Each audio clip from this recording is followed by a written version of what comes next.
I remember sitting down in a conference room and watching this purple and blue FPS game on console and scratching my head and saying, was this really going to be it? Was this going to be the thing that defined Xbox? And obviously 10 years later it proves that that was the kind of the seminal moment for us, the beginning of Halo as an Xbox game. Not only did Halo 1 bring the FPS to the console, it also brought story. Cortana. I've spent the last 12 hours cooped up. The combination really established sort of a new genre, if you will, of FPS console story expectation. Halo did a lot of really conventional storytelling through cinematics and cool voice acting and great music, obviously.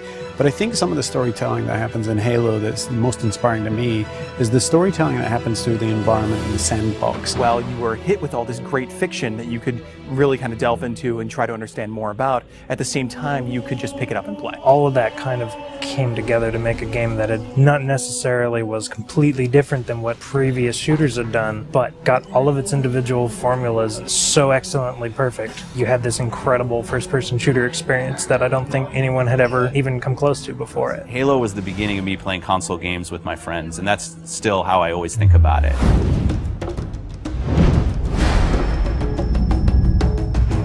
I think people have been asking for a remake of Halo 1 since Halo 2 was announced. I like to go all the way back to the day that Xbox Live came out, and the demand for Halo 1 and the ability to play, say, co-op over Xbox Live kind of started, and it built up over the years and over the years. It was the perfect timing since the 10-year anniversary was coming up. It occurred to us that there's this entire generation of people who never played the original game. If you're an 18-year-old gamer today, you were 8 when Halo came out. We did due diligence on a number of partners. The number one requirement was that it didn't impact gameplay at all. You have a classic, you have something that's just magical, right? If you go and tinker with it, you're going to lose that magic. What we really needed was someone who could work with our existing physics and gameplay engine. Saber popped up really quickly. They're like, yeah, we can do this. We can make the game look like a current generation game, and we can do it by using the original Halo 1 engine. The gameplay in Halo 1 is what's called deterministic. In other words, if you feed the engine the same input, the game will behave in the same way. And if you can apply this principle across a network, you can have two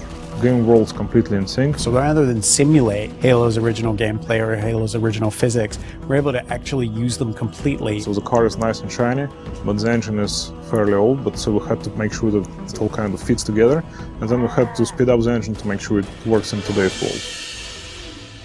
We've done some deliberate things. The library is easier to navigate now. We use lighting and textures to make it a little bit simpler. The pillars are covered in holograms on one side, or they're more decorated on the other side. From what we've noticed, it actually seems to help people that aren't familiar with the library figure out where they're going. Truth and Reconciliation is one of the best examples I can give. If you come to that first interaction and then you make your way towards a cliff, you can look up and see this unbelievable skybox. And so having all these updated graphics has really made the game, to me, just more immersive. I still remember the first time I saw someone switch to graphics. I didn't know that was actually going to be a feature until I saw someone do it. In a lot of ways, it was a very, very fine balancing act. Because again, we're running all the original Halo 1 animations, so it's the original Halo 1 skeletons for those characters needed to be rebound into the updated meshes that we had brought over from Halo Reach and from Halo 3. For example, the Elite actually has an elongated neck, so they're a little bit more squat and compact. Cracking the case in 30 seconds.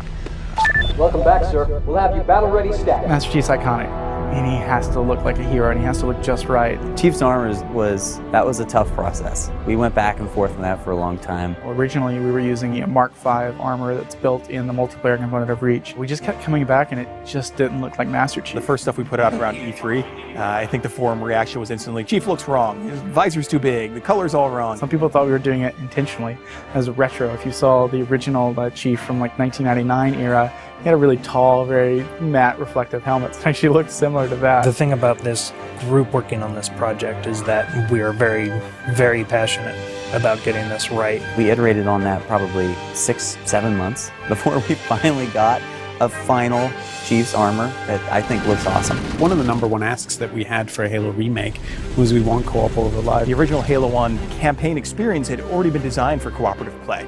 You notice when you were getting out of the initial cryotube, there's actually 2 cryotubes for the first cinematic. It definitely creates another challenge for us when you're playing with somebody else, but we obviously wanted to support that. The code base was built 10, if not 15 years ago, so we had to figure out how this code base is structured, how it was designed. We had a lot of people work really long hours to make it happen and to really really code it ultimately from scratch. It's pretty seamless, so you'll go into the campaign lobby, and there you'll see your friends who are online playing the game. You fire off an invite to a friend, and they'll be able to join you, allowing you to play what was originally a split-screen cooperative campaign experience, now across live.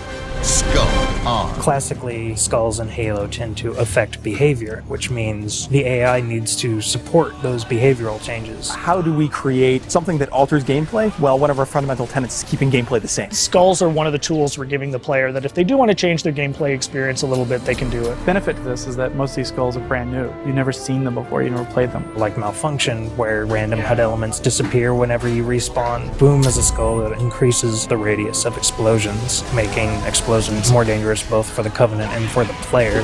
That in combination with something like Grunt Funeral means that you become very afraid of grunts. We must continue. This way, please. There are a few features that got into the game that turned out better than we expected, and 3D is probably the number one. It was unexpected, it was a bonus, and I don't see 3D very well, but it really worked for me. So for some reason it just pops in Halo in a way that it doesn't in other games or even movies.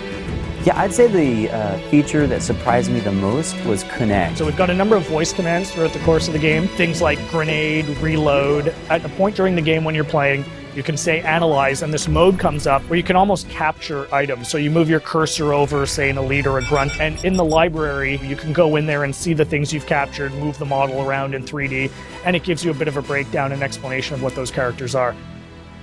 For me, when I think about Halo, I think about looking around and just the scope and the scale of everything. This is the game that started it all, and people can really dive in and play and remember what it was like to play it 10 years ago, and if you didn't play it 10 years ago, you can see what it was like 10 years ago. It's the quintessential walk down memory lane with a much better visuals. Ultimately, the thing you learn is it doesn't just look modern, it feels completely modern. Completely remastered campaign, great additional features like co-op over live, skulls, terminals, 3D, Connect, and multiplayer. Once you see it for yourself, I don't know, really, it's a pretty awesome experience.